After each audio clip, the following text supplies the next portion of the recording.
Good morning to all the students of B.Ed first year, paper 2, C2, unit 4. शैक्षिक विचारक, lecture 15। Question: Mahatma Gandhi के शैक्षिक विचारों पर संक्षिप्त प्रकाश डालें। इस पर हम लोग 6-7-8 घंटियां पढ़े हैं। आज इसको 10 से 15 मिनट में इसको जो है क्लियर करना है। फिर भी आप लोगों को अगर कहीं कठिनाई होगा तो हमसे बात कीजिए। इसमें इंट्रोडक्शन में आएगा गांधी जी के माता का नाम, पिता का नाम, कब जन्म हुआ था, कहाँ हुआ था, दक्षिण अफ्रीका वकालत करने गए, कस्तूरबा गांधी से 14 वर्ष की अवस्था में विवाह, इस सब पर हम नहीं जा रहे हैं, चूंकि आप लोगों को हम लिखा चुके हैं, आप लोग पढ़े हैं।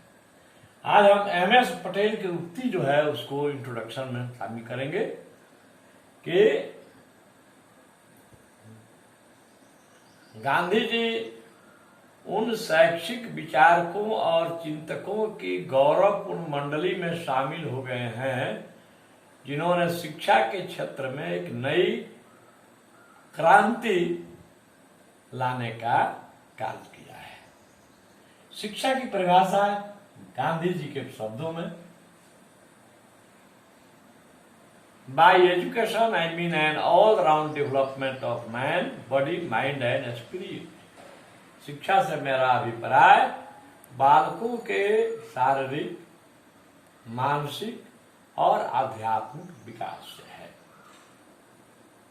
आज इस परिभाषा को आज के मनोवैज्ञानिक, शिक्षाविद किसी न किसी रूप में इसकी सत्यता को स्वीकार कर चुके हैं, कर रहे हैं। इनके अनुसार शिक्षा के उद्देश्य दो हैं, तात्कालिक उद्देश्य और अंतिम उद्देश्य। तात्कालिक उद्देश्य में आता है शारीरिक विकास, बच्चों को स्वस्थ रहने की शिक्षा दी जानी चाहिए। बच्चे इसके लिए परिश्रम करेंगे, उनका कहना था। परिश्रम करने से पसीना निकलेगा और शरीर का विकार दूर होगा। चूंकि स्वस्थ शरीर में ही स्वस्थ मस्तिष्क का निर्माण होता है, इसलिए शारीरिक विकास का उद्देश्य इनका मुख्य उद्देश्य था। उसके बाद मानसिक या बौद्धिक विकास, जब शरीर स्वस्थ रहेगा तो उसमें स्वस्थ मस्तिष्क का विकास होगा। और उसके बाद था आध्यात्मिक विकास। बच्चों का आध्यात्मिक विकास भी साथ साथ करना है, जो कि जीवन का अंतिम लक्ष्य है। अंतिम उद्देश्य है शिक्षा का, इनके अनुसार शिक्षा का अंतिम उद्देश्य है उस संपूर्ण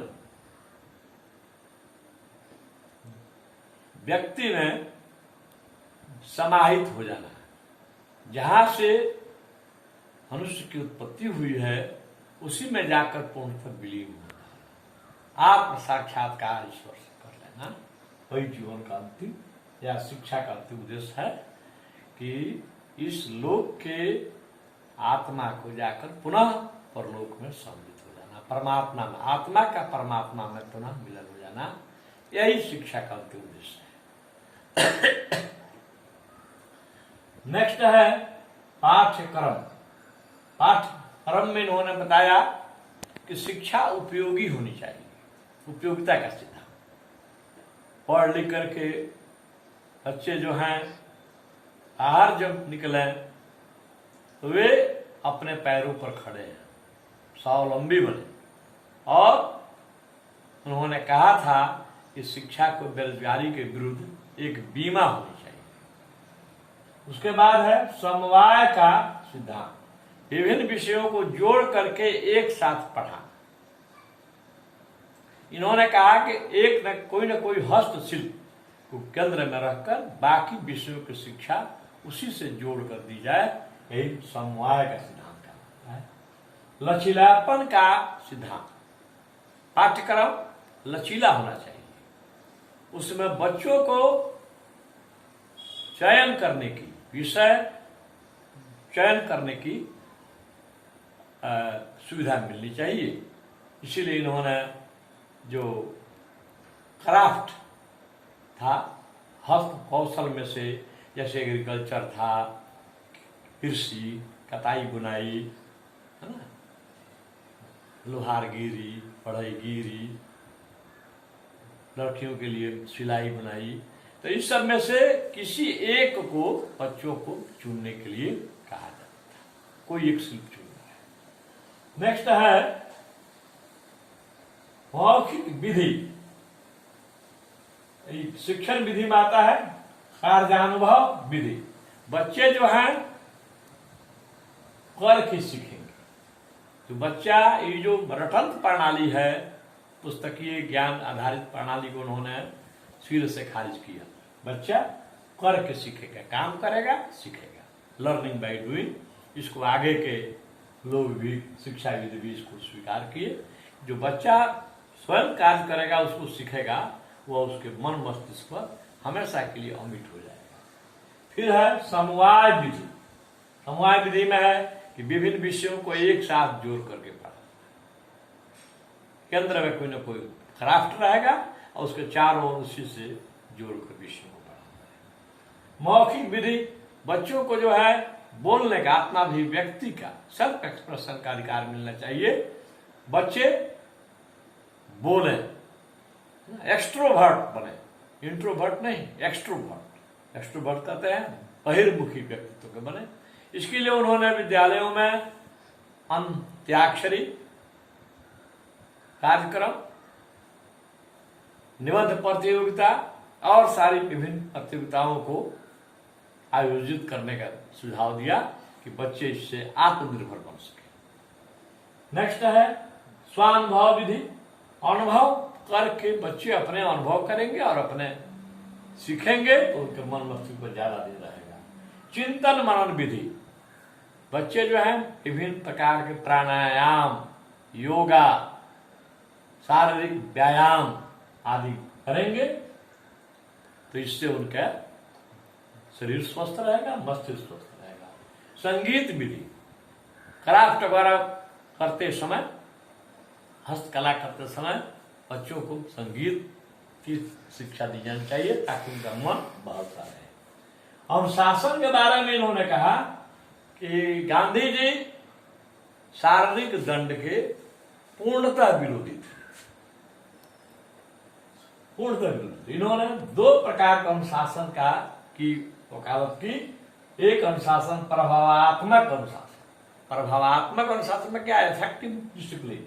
इसमें है क्या कि शिक्षक का चरित्र ऐसा हो कि उसका प्रभाव उनके बच्चों पर पड़े, उसको देख करके बच्चे स्वयं अनुशासित बनेंगे। शिक्षक अनुशासित है तो बच्चे भी स्वयं अनुशासित बनेंगे उनको देखकर। इसको प्रभावात्मक अनुशासन कहा गया।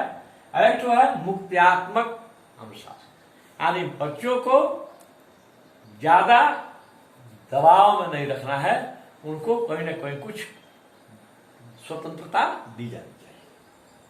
अब है शिक्षक के बारे में।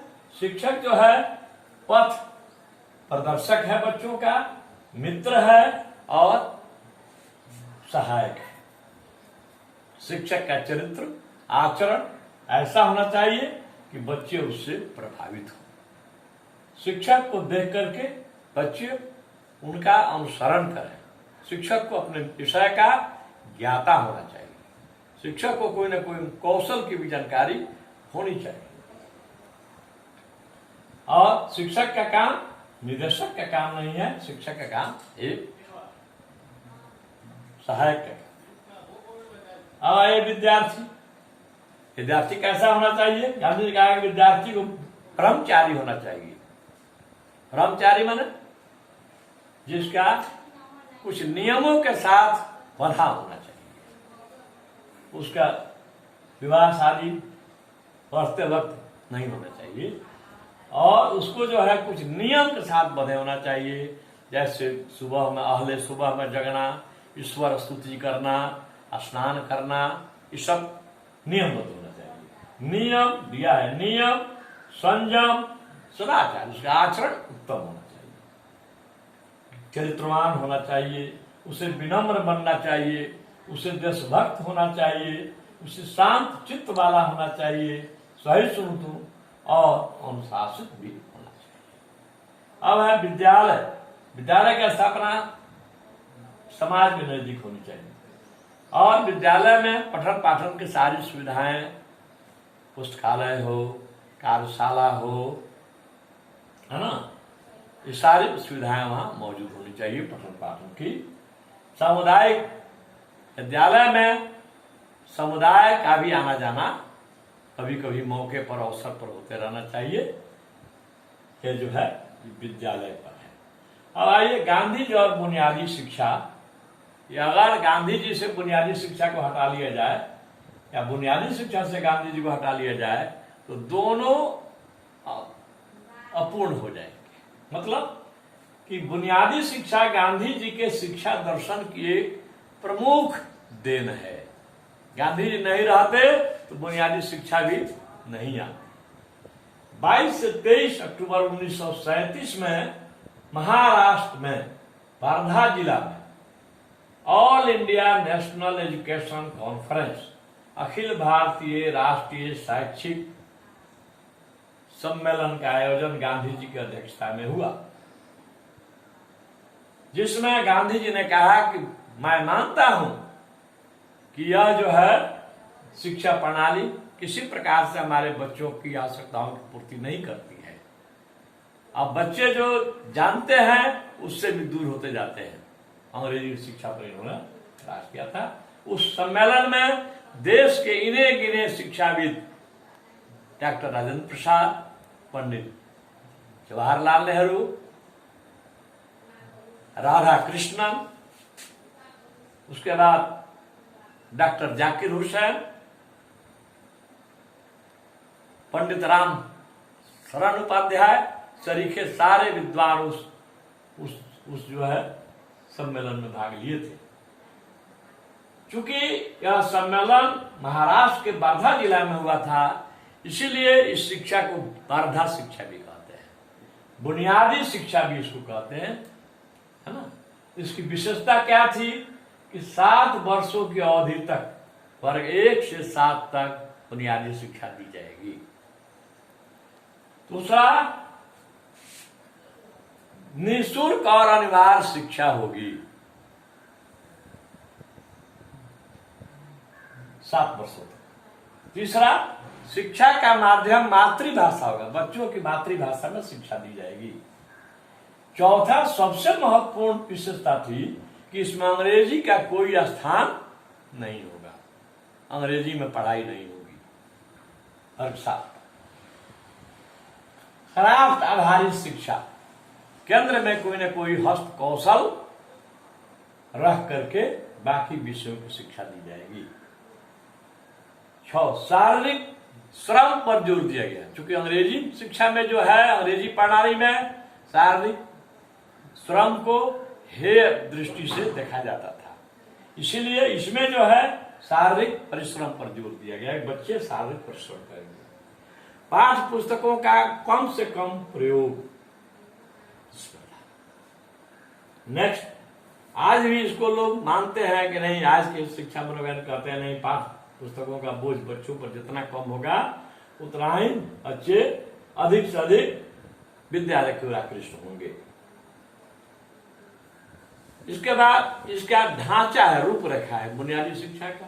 गांधी जी ने 4 प्रकार के बुनियादी विद्यालयों की स्थापना की अनुशंसा की। एक है वर्ग 1 से 5, जिसको कहा गया जूनियर बेसिक स्कूल। एक हुआ 6 से 7 या 8, आगे चल करके 8 कर दिया गया, उसको कहा गया सीनियर बेसिक स्कूल, 6 से 8 या 6 से 7। उसके बाद हुआ उत्तर बुनियादी विद्यालय, पोस्ट बेसिक स्कूल, इसमें हुआ 9 से 12, जिसको हायर सेकेंडरी। 3 हुआ है, एक हुआ जूनियर बेसिक स्कूल वर्ग 1 से 5, सीनियर बेसिक स्कूल 6 से 7 या 8, पोस्ट बेसिक स्कूल 9 से 12 और ट्रेनिंग स्कूल इन्होंने खोला अध्यापकों के प्रशिक्षण के लिए। यदि गांधी जी के शैक्षिक दर्शन को एक त्रिभुज मान लिया जाए, निष्कर्ष के रूप में हम बता रहे हैं, गांधी जी के शैक्षिक दर्शन को यदि एक त्रिभुज मान लिया जाए तो उसका आधार आदर्शवाद है और दोनों सिराएं, दोनों एंगल, दोनों भुजाएं एक तरफ प्रकृतिवाद होंगी और एक तरफ प्रयोजनवाद। तो एमएस पटेल ने ठीक ही कहा है कि गांधी जी के शिक्षा दर्शन में प्रकृतिवाद, प्रयोजनवाद और आदर्शवाद तीनों एक दूसरे के पूरक हैं, न कि विरोधी। थैंक्स।